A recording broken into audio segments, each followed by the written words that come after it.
Welcome back, friends. Today we'll be discussing a very important topic. We'll be comparing two of the most popular color pencil brands we have to find out which one is actually better, the Prismacolor Premier pencils and the Caran Luminance pencils. Two very popular, probably the most popular color pencil brands we have. We'll be comparing them across various factors like build quality, the results they actually produce when used in drawing, and of course we'll talk about pricing as well. I believe these are the most important aspects when it comes to comparison between these two brands. Let's talk first about the build quality, and let's start with the Caran Luminance pencils. Now, the first thing you would notice on holding these pencils is the fact that they appear to be relatively thicker than your average colored pencils. They have an exposed wooden finish which feels very premium to hold. One thing I like about them is the fact that at the very bottom of the pencils, each pencil has a color strip which matches the color of the pigment inside, and this helps you to easily identify the colors. They come in various sets, but this particular one is the 40 count set.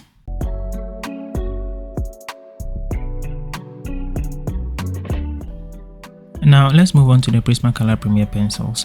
The first thing you would notice in comparison to the Caran pencils is that these pencils do not feel as premium to hold, and they appear relatively thinner than the Caran pencils. However, the entire pencil is colored to match the pigment inside, and this can help make it a lot easier to identify your colors. One thing you will also notice is that the pigment is seen exposed at the base of each pencil, unlike the Caran Luminance pencils, which have a more premium sort of sealed base. Each pencil has a color code which you can find near the base of each pencil. In all, they both feel great in the hand, but the Caran just feels a little more premium with its exposed wooden finish and relatively larger or bigger size. Now let's compare them side by side in terms of what they actually produce when used to draw, and I'll be starting with the Prismacolor pencils. So here I'm layering down a few strokes using the violet pencil, just going back and forth to produce a smooth streak of line. In terms of feel, it feels quite soft to use, but of course that will also depend on the paper you are using, and in this case I used a very smooth paper so you can get to see the consistency of both pencils more clearly.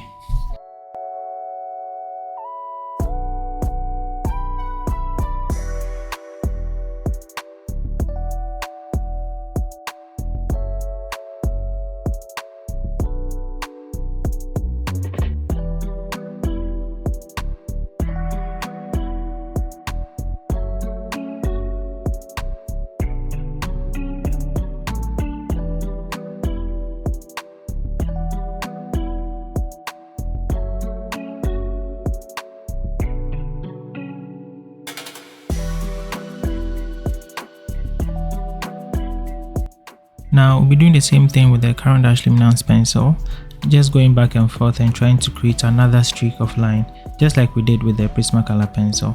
Again, it also feels very smooth to use, just a little softer. The Caran seems to have this very soft consistency when it comes to layering down its pigment. The Prismacolor pencils feel firmer on the paper, but in my experience they are both very strong and do not break easily. At this point, I'm sure you are struggling to point out any noticeable distinction between these two demonstrations, and that's because at first glance it can be very difficult to notice any difference. However, there's an important difference I'll point out later in the video.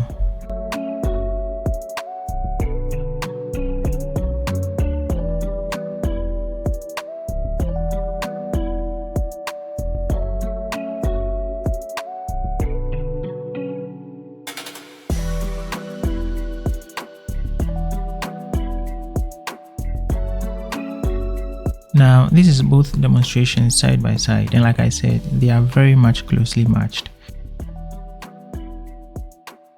Now let's look at a real life demonstration. I'll be drawing a cat in this demonstration, and I'll be using the Prismacolor Premier pencils. The link to the full video will be in the description. As usual, it's all about layering and blending when it comes to drawing with colored pencils, and that's exactly what I did here in this drawing. Layering with these pencils is very easy and smooth, with one pencil seamlessly blending into the other. You can create some very realistic artworks with these pencils. This is the final drawing, and as you can see, it looks very realistic. Again, the link to this particular drawing will be in the description. Now, this other drawing I made using these Prismacolor pencils, and once again, it looks very realistic. Now let's move on to the Caran dache pencils. I drew this flower entirely with the Caran dache pencil set. Now remember I said I was going to point out an important difference between these two sets of pencils, and that is vibrance. Up close you will begin to notice that the Caran dache pencils appear a little bit more vibrant than the Prismacolor pencils. Now this is something that can be hard to catch on camera because the Prismacolor themselves are not bad at all. They can also get quite colorful but a little behind the Caran dache pencils when it comes to vibrance. Now in this drawing I actually combined both pencil brands, and that's because they both blend very well when used together. I mostly used the Prismacolor for the detailing as they can hold their sharp point a bit longer. The Caran dache pencils do not hold to their point as long as the Prismacolor pencils because of how soft the pigments are. In terms of pricing, the Caran dache pencils are generally more expensive, costing up to 5 times or more of the cost of the equivalent Prismacolor pencil sets. If you are just starting out as a beginner, I'll advise you start with the Prismacolor pencils. Remember, these pencils themselves are premium, and as you've seen, they can produce some very beautiful artworks. The Caran dache is a little more premium and offers a little more vibrance in terms of color. I think it's more suited to experienced artists who want to try something different. Talking of beginners, if you're a beginner, you may want to check out my free guide on the basics of colored pencil art, where I take you through everything you need to know when starting out with colored pencils. Absolutely free. The link will be in the description. I'll see you in the next one.